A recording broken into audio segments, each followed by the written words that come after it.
Monsieur le Président du FASO, Excellences, Monsieur le Premier ministre, Mesdames et Messieurs les présidents d'institutions, Mesdames et Messieurs les ministres, Monsieur le commissaire chargé de la paix et de la sécurité de l'Union africaine, Monsieur le conseiller politique représentant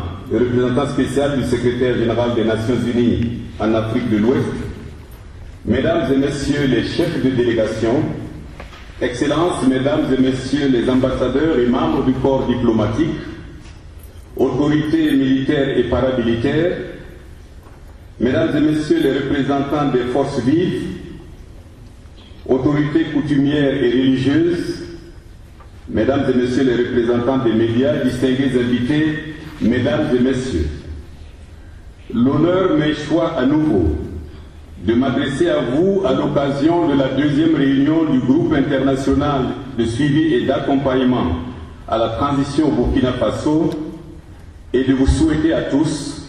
au nom de toutes les institutions de la CEDEAO, la bienvenue dans cette plaisante cité de Ouagadougou. Excellence, Monsieur le Président, permettez-moi de vous remercier et à travers vous, le gouvernement et le peuple du Burkina Faso pour l'accueil chaleureux qui nous a été réservé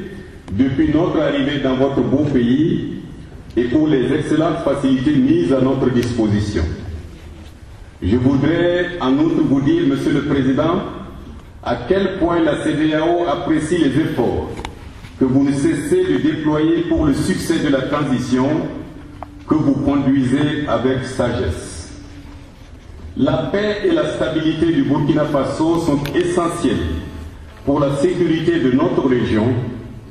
pour laquelle elle a contribué et continue de contribuer. C'est pourquoi cette réunion du groupe international de soutien est importante à nos yeux. En effet, grâce au génie de son peuple et à la main secourable de ses amis et partenaires, le Burkina Faso a pu amorcer avec succès un nouveau départ dans la paix après la crise politique qu'il a connue en octobre 2014.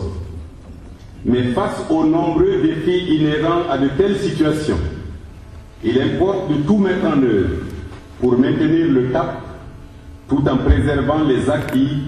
qui ont fait l'admiration de la communauté internationale. La présente réunion a pour objectif d'évaluer les progrès enregistrés depuis la première réunion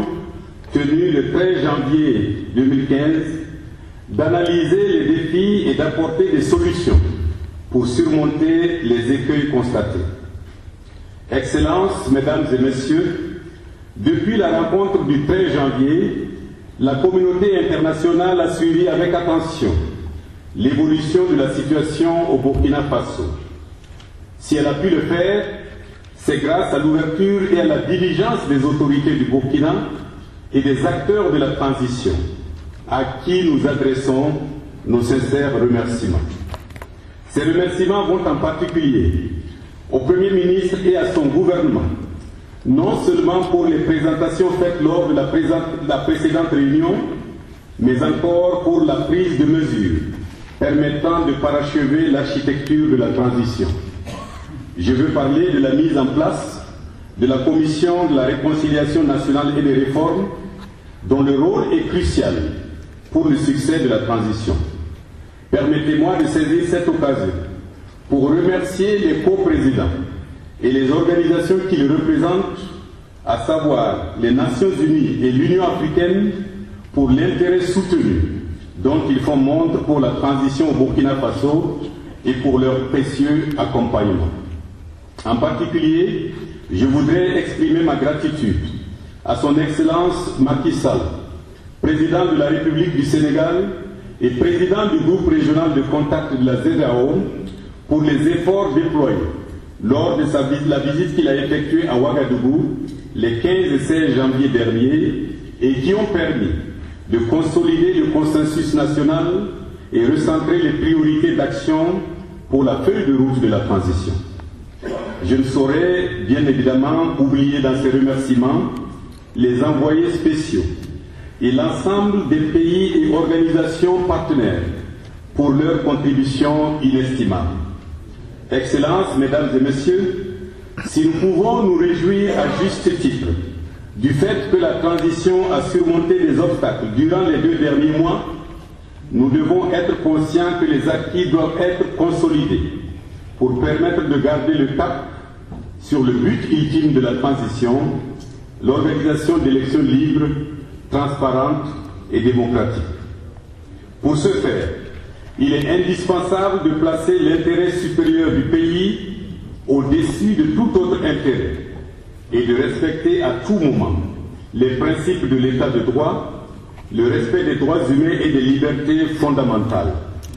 C'est à ce prix que la transition au Burkina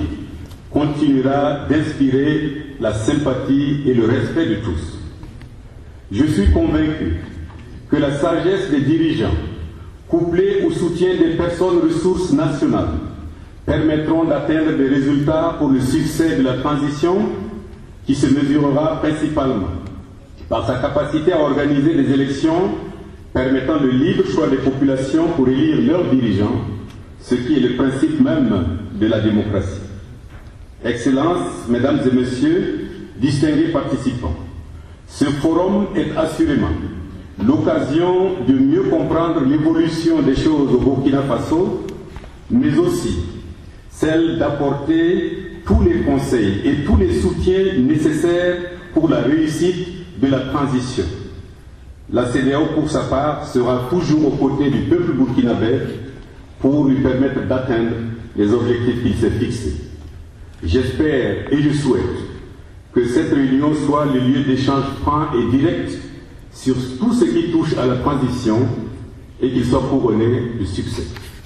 C'est sur cette note d'espoir que je clôt mon propos